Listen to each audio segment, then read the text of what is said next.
अस्सलाम वालेकुम, कैसे हैं आप सब। उम्मीद है सब खैरियत से होंगे। आज ही मैंने बहुत ही यमी किस्म की बीफ नली निहारी बनाई, जो कि मिनटों सेकंडों में बनाना आपको सिखा दूंगी और बहुत ही यमी मज़ेदार बनेगी।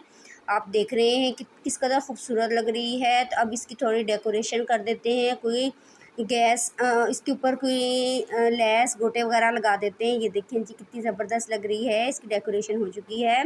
तो देखने में ही कितनी यम्मी और मज़ेदार लग रही है, आपको देखते ही मुंह में पानी आ जाना है इंशाल्लाह से। तो अब मैं आपको तोड़ के भी दिखाती हूँ। इतनी मलाई की तरह बनी है ना ये, नरम और बहुत ही ज़बरदस्त किस्म की। और बहुत कम टाइमिंग में मैं आपको बताऊँगी आज कैसे बनाएंगे हम, क्योंकि आपको तो पता ही है गैस तो होती नहीं है। 2-3 घंटों का तो काम नहीं है निहारी का। निहारी तो हल्की आंच पे पके, लेकिन आज आपको मैं शॉर्टकट बताऊँगी। तो ये देखें जी, ये 2 नली हैं बीफ के गोश्त की। इसमें वो जो मिख वगैरह होती है वो इसके अंदर ही है। और ये है जी बोंग का गोश्त, और जिसको मछली का गोश्त भी कहते हैं। तो ये देखिए, इसको मैं करूँगी कट कर लेती हूँ और एक्स्ट्रा चर्बी वगैरह उतार लेती हूँ। तो ये देखिए जी, इसको कट कर लिया है, एक्स्ट्रा चर्बी उतार लिया है। ये बड़े बड़े पीसेस बनाए हैं क्योंकि बड़े बड़े ही अच्छे लगते हैं, छोटे छोटे नहीं। तो अब मैंने क्या किया, एक कुकर लिया। जी हाँ जी, शॉर्टकट हमारा है, आज कुकर में बनाएंगे। कुकर में मैंने अदरक लहसुन का पेस्ट डाला, 1 चम्मच अदरक लहसुन, 1-1 चम्मच लेके वो मैंने डाल दिया है। इसको हल्का सा हम ब्राउन करेंगे, ज़्यादा ब्राउन नहीं करेंगे क्योंकि कड़वापन आ जाएगा। तो अब मैं नली नहीं डालूँगी, सिर्फ़ और सिर्फ मैं डालूँगी गोश्त, ठीक है। जो मछली का गोश्त था, बोंग का गोश्त था, गाय के जानवर का जिस्म का एक हिस्सा होता है, उसे कहते हैं बोंग का गोश्त, ठीक है। तो वो वाला गोश्त मैंने इसमें डाला, अच्छे से हिला दिया। अब मैंने एक बिरयानी मसाला का पैकेट लिया, उसको मैंने झटपट से अंदर डाल दिया। आप कहते होंगे ये तो कहती है मसाले छोड़ दें, भी छोड़ें, ऐसा ऐसा छोड़ें ना। अब निहारी का मसाला मेरे पास ख़त्म हो चुका था, तो मुझे ज़रूरी बनानी थी। निहारी मेहमान आ रहे थे, तो इस वजह से फिर मैंने पैकेट का ही इस्तेमाल कर लिया, ठीक है जी। ये देखें, अब मैंने इसमें जो थी बोन वो भी डाल दी है और इसको अच्छे से 5 से 6 मिनट के लिए मैंने इसको अच्छे से भूना। भूनने के बाद मैंने इसमें पानी डाल दिया 7 से 8 गिलास और कुकर लगा के रख दिया।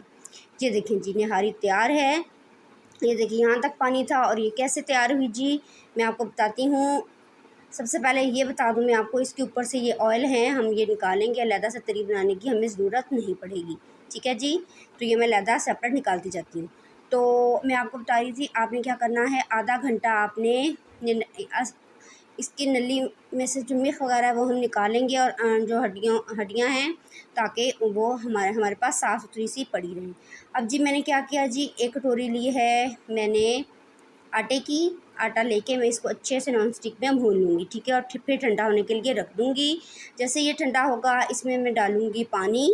और पानी एक लई सी गाढ़ी सी लई बना के मैं इसको निहारी में शामिल कर दूँगी, ऐसा ऐसा, और हिला दूँगी। तो आपने कुकर के 15 मिनट पहले तेज़ आंच पे 15 मिनट चलाना है, और उसके बाद आधा घंटा आपने हल्की आंच पे इसको पकने देना है। निहारी को हल्की आंच पे आधा घंटा पकेगी, ठीक है जी।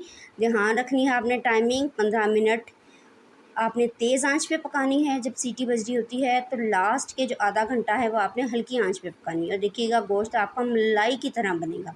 तो जी, ये जो आटा मैंने भून के ठंडा करके घोल बना के ये अंदर डाल दिया है, इसको बहुत अच्छा सा मिक्स दे देंगे इसमें डाल के, और इसको 1 से 2 बॉयल आने देंगे। मतलब 5 से 6 मिनट के लिए हमने इसको मज़ीद हल्की आंच पे पकाना है। और ध्यान रखना है जो हमने आटा डाला है वो नीचे ना लगे। और ये जो नज़र आ रही है ना, ये मिख है, ये मत समझिएगा ये आटे की गुठलियाँ हैं, ठीक है जी। अब जी मैंने ऑयल लिया है और मैंने 2 अदद प्याज स्लाइसिस में काट के इसको ब्राउन कर लूँगी। थोड़े से ब्राउन प्याज अलहदा डेकोरेशन के लिए रखूँगी, गार्निशिंग के लिए रखूँगी, और बाकी हम इसका तड़का लगा देंगे जी पूरी निहारी में, ठीक है जी।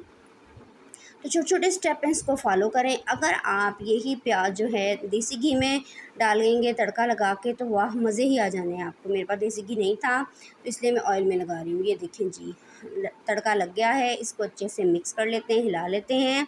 और हिलाने के बाद मैं आपको इसकी फ़ाइनल लुक दिखाती हूँ। अगर आपको नली नहीं चाहिए है तो आप नली के ऊपर से सारे गोश्त और उसकी मिर्च निकाल के साइड पे उसको फेंक दें बल्कि, ठीक है जी। चलें जी, ये जी हमारी निहारी बन चुकी है। ये मैंने प्लेट में डाली है, देखिए मिर्च भी नज़र आ रही है आपको, नली भी निहारी, और आपको ये सारा मटीरियल भी नज़र आ रहा है गार्निशिंग के लिए जो इसके लवाजमात होते हैं।